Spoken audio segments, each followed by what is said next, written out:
Xiaomi ले केही दिन अगाडि मात्र नेपालमा आफ्नो Mi 11 फोन लगभग 90,000 मा लन्च गरेको छ। निकै नै राम्रो स्पेसिफिकेसन र परफर्मेन्स भएको यो फोन नेपालमा 2 दिन अगाडि मात्र लन्च भएको हो।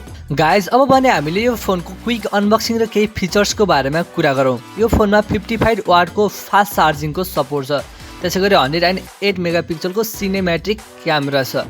त्यसैगरी 6.81 इन्चेसको चाहिँ 120 हर्ट्जको रिफ्रेश रेट सहितको डिस्प्ले छ। त्यसैगरी स्न्यापड्र्यागनको सबैभन्दा फ्ल्यागशिप प्रोसेसर 888 प्रोसेसर यो फोनमा रहेको छ। त्यसैगरी र्याम भेरिएन्टको कुरा गर्ने हो भने 8GB र 12GB को यसमा र्याम भेरिएन्ट छ। त्यसैगरी ब्याट्रीको कुरा गर्ने भनेमा 4600 मिलिएम्पियरको ब्याट्री रहेको छ। गाइज पिक्चर वाइज चाहिँ निकै राम्रो छ यो फोन।